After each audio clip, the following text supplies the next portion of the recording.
My Guvanan, fellow law seekers, and welcome to the channel.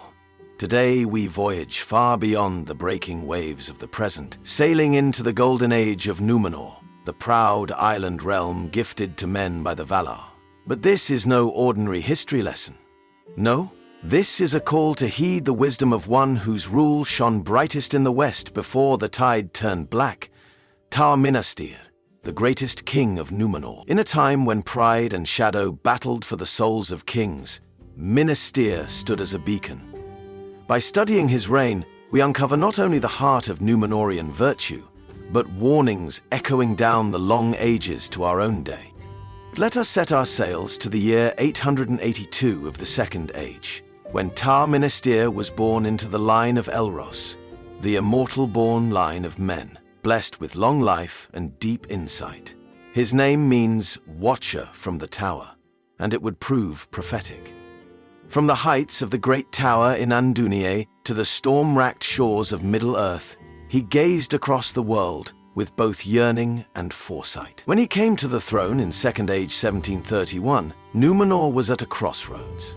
Enriched by trade and power, yet drawn dangerously close to arrogance and spiritual weariness. Minastir's reign, which spanned over 150 years, would be tested by war and shadow, and his response would ripple through the fate of elves and men alike.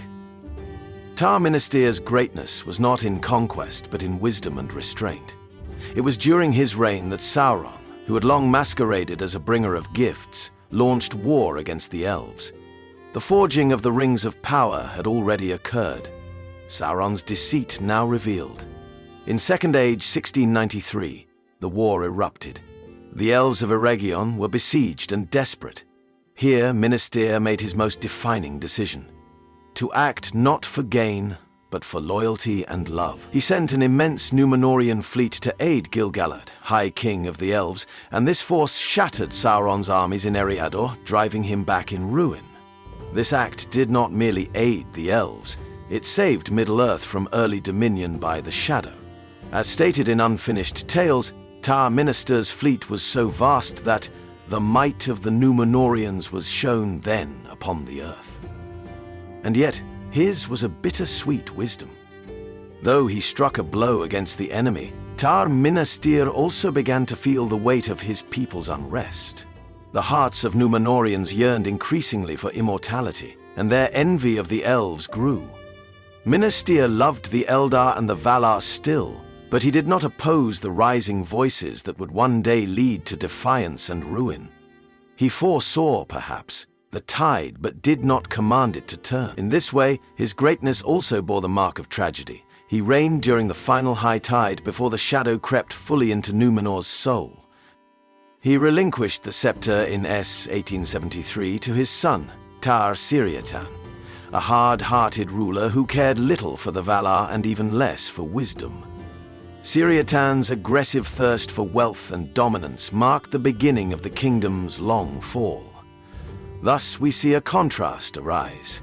Tar Minastir stood between two worlds, one of faith and alliance with the West, and the other of restless pride. His legacy, though quiet and unsung compared to later kings, was in many ways greater, for he held the tide of doom at bay. Tar Minastir teaches us this: true kingship lies not in dominion, but in discernment, in knowing when to wield the sword and when to lower it. His aid to Gil-galad sowed the seeds for the last alliance of elves and men that would rise over 1,000 years later. Yet his failure to curb the deeper rot within Númenórean hearts reminds us that victory in battle does not ensure wisdom in peace. In Minastir's reign, we witnessed the last golden echo of a kingdom before the twilight, an age when men were still friends of the Eldar and humble before the gift of Ilúvatar.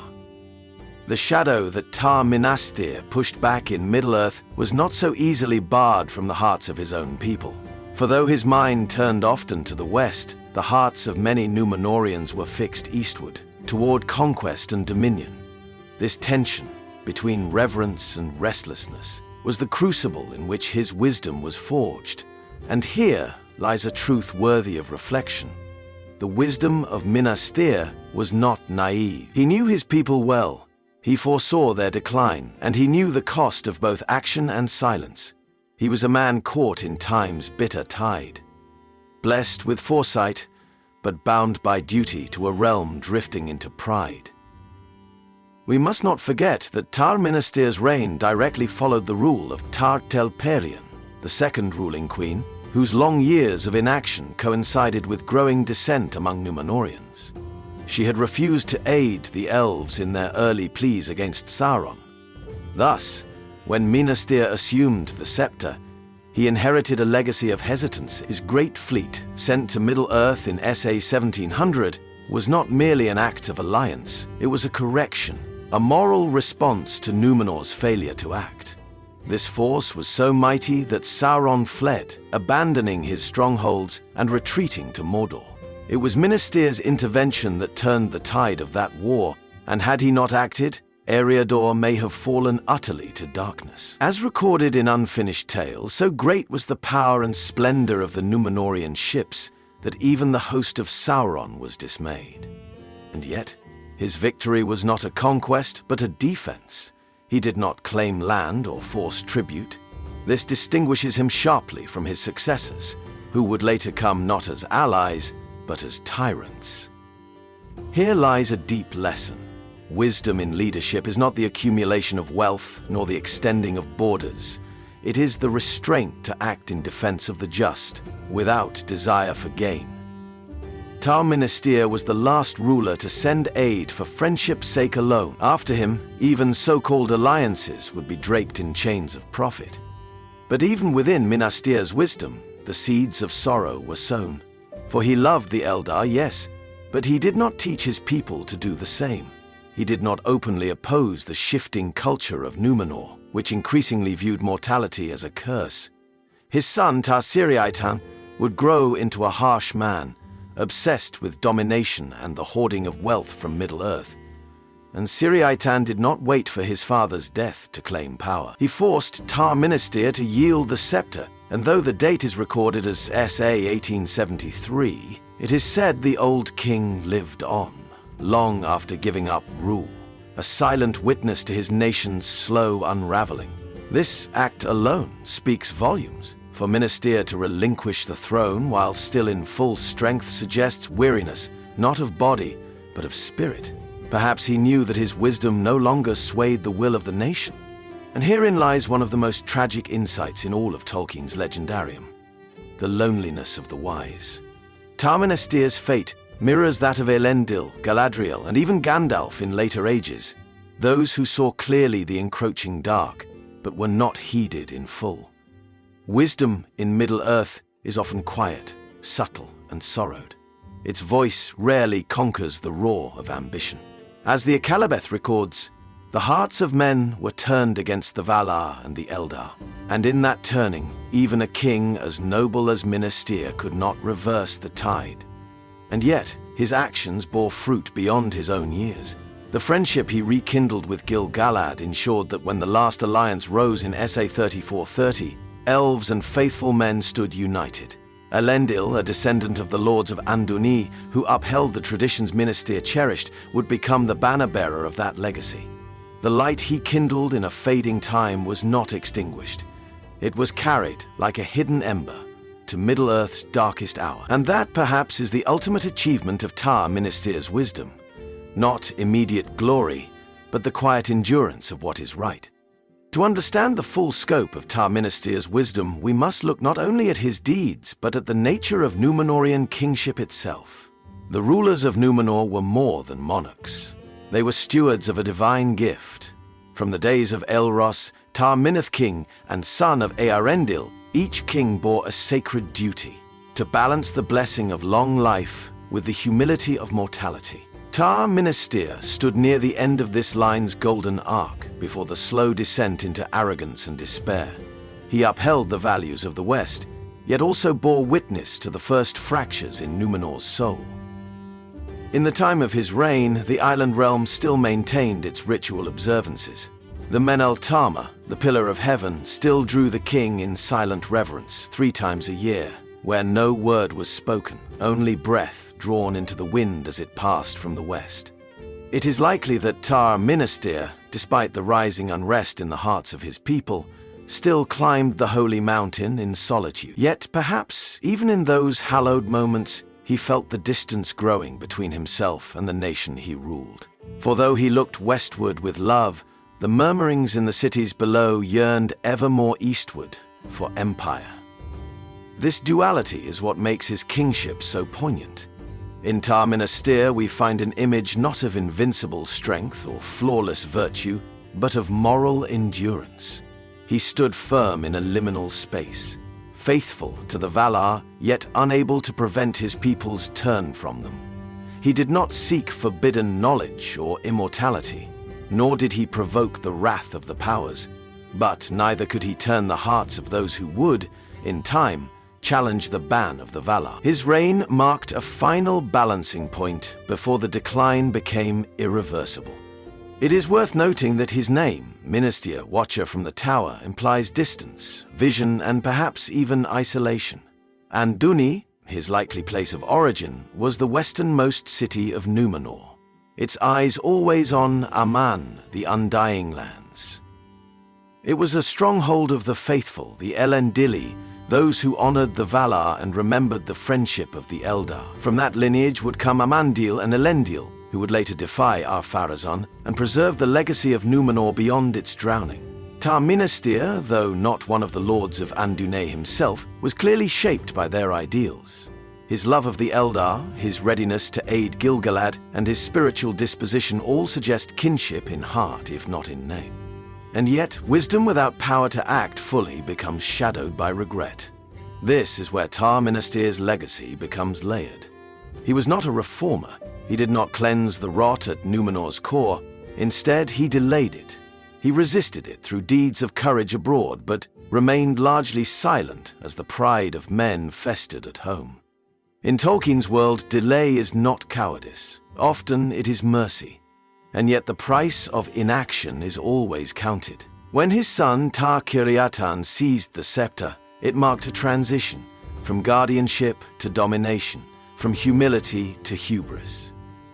Minastir, who once turned back Sauron's wrath, now watched as his own house turned toward the same dark lust for power. The years following his abdication grew ever more grim. By the time of Tar-Tanemir, the grandson of Minastir, the kings of Númenor no longer gave up their lives willingly, nor did they speak openly to the Valar. The so-called Ship Kings began to strip the lands of Middle-earth for profit, and the final king, Ar-Pharazôn the Golden, would in time wage war upon the very shores of Aman, bringing about the downfall of Númenor in S.A. 3319. What began as a whisper beneath Tar Minastir's reign became a shout in later years, a cry of rebellion heard even in the Blessed Realm. But Tar Minastir did not live to see that doom. He passed from the world quietly, and little is said of his death. Perhaps that is fitting. Like many wise figures in Tolkien's legendarium, his tale is not one of spectacle, but of quiet heroism. His is the story of a man who saw clearly, chose rightly, and held the darkness at bay for a little longer. And in Middle-earth, sometimes a little longer is enough to change the course of ages. There is a quiet glory in the wisdom of Tar Minastir that echoes far beyond the Second Age. His legacy, though obscured by the grandeur of later events, lies like a hidden stone at the foundation of Middle-earth's salvation. To grasp its full significance, we must view it not only as an act of loyalty or honor, but as the subtle spark that ignited a chain of resistance enduring all the way to the downfall of Sauron in the Third Age. Consider this: had Minastir withheld aid from Gil-galad, Eragon may have fallen completely, and Sauron's dominion over Eriador would have been solidified long before Isildur or Elendil ever drew breath. The rings of power might have passed fully into his hands, and the elves, divided, scattered, broken, would not have had strength to form the last alliance. In truth, the alliance itself was only made possible by Minastir's ships. Not just their victory, but the trust it inspired. Trust does not grow from treaties. It blooms from shared struggle, mutual memory, and acts of costly aid. It is important to understand that this kind of wisdom, measured, foresighted, morally firm, is often overlooked because it does not dazzle. Tolkien, in the letters of J.R.R. Tolkien, remarked more than once that the greatest deeds are often those least sung, acts of humility, pity, and perseverance. Tar Minastir, though a king with fleets and armies, mirrors this philosophy. He is the counterpart to characters like Faramir, who spoke of not loving the sword for its sharpness, but for what it defends. In Minastir's reign, we see the last time a king of Númenor acted from this higher principle, before it was drowned in pride. And so we come again to the bitter wisdom of his later years. Living still after ceding the scepter, he watched his son harvest the spoils of power, no longer as a servant of the Valar, but as a lord over lesser lands. Tar-Sir-Iatan was cunning and unrelenting. He taxed the folk of Middle-earth and gloried in his own might. It is said he was the first king to speak against the ban of the Valar in private, sowing seeds that would one day grow into the arrogance of Ar-Pharazôn. Thus, between Minas Tirith and Ar-Pharazôn, we trace a straight path, from light into storm. But Minas Tirith's wisdom left a trace that endured. It inspired the lords of Andúni, a noble house in the west who remained ever faithful. These were his spiritual heirs, those who upheld his love for the Eldar and his reverence for the west. One of them, Amandil, would become the father of Elendil, who in turn would lead the faithful across the seas after Númenor's drowning. Elendil's cry at his landfall, "Et iareleu turin, amura renarulien. Sinare maravan ar hildinjar tenam bar meta. Out of the great sea to Middle-earth I am come. In this place will I abide and my heirs unto the ending of the world," was not only a declaration of survival, but a fulfillment of what Tar-Minastir had preserved: friendship with the elves, loyalty to the West, and humility before the gift of men. In a sense, Tar-Minastir's wisdom lived on not through his direct bloodline, which faltered and failed, but through the house that honored his values. Here we see a deeper theme Tolkien often explored, that legacy is not passed only through birthright, but through spirit. The Akallabeth tells us that even as the great isle was swallowed by the sea, the faithful escaped the ruin, bearing with them the memory of what Númenor had once been and what it might have remained, had rulers like Minas Tirith continued. So let us call him not merely a wise king, but a pivotal soul, a fulcrum on which the fate of an age quietly turned. A king who did not conquer, but preserved, who did not command thunder, but carried the lamp of clarity through gathering gloom. It is the wisdom of Minas Tirith that teaches us, when you cannot stop the tide, you can still hold fast the light. And so, as the waves of time crash endlessly upon the broken stones of Númenor's memory, we are left standing in the silence where Tar-Minastir once watched the horizon. His tower is long since fallen, his people lost to the deep, yet his story remains. A glimmer in the great tapestry of Arda that still catches the light when viewed with care. For in Tar-Minastir we behold not the tale of a conqueror or a martyr, but something more rare, a steward of wisdom in an age teetering on the brink. He reminds us that power, though great, must be governed by humility, that foresight without the will to shape hearts can delay ruin but not prevent it, and yet even this delay was not in vain. It allowed for the slow formation of friendships, the quiet growth of the faithful, the hidden preservation of values that one day would rise again. Elendil would not have stood upon the shores of Middle-earth without the pathway that Minas Tirith opened. The stars of the west would have fallen from the sight of men without his resistance to the east's seduction. The story of Tar-Minastir is not meant to dazzle, but to endure. It does not burn brightly like a shooting star, but rather glows steady like a distant beacon. In him, Tolkien gave us a king who mirrors the nobility of the ancient North, the kind of figure whose strength is not measured by battles won, but by truth preserved. The echoes of his choices extend even into The Lord of the Rings, where the last alliance, founded on ancient friendships, still stands as a bulwark against despair. The courage of Frodo, the wisdom of Gandalf, the hope of Aragorn. All of these rest upon the stones laid by kings long forgotten, kings like Minas Tirith. If there is a final lesson we draw from his life, it is this: in the face of fading light, resisting the darkness with dignity is not failure, it is heroism of the highest kind. We may not always win the war against shadow in our time, but by standing firm, we buy a dawn for others. This is the wisdom that the Númenóreans once held dear before their hearts turned toward forbidden shores. And this is the wisdom we must now remember, not as myth, but as memory. So let us honor Tar Menastir not as a relic of the past, but as a mirror of what true leadership means. Steadfast in vision, faithful in action, and humble in the face of eternity. For in the story of Númenor, as in all things Tolkien, it is the quiet choices of the wise that shape the fate of the world far more than the roar of kings or the clash of swords. May his legacy endure, and may we, like Minas Tirith, learn to watch not just with our eyes, but with our hearts. Namari, friends of the West, until our next journey through the annals of Arda, may the stars shine ever brightly on the paths you tread.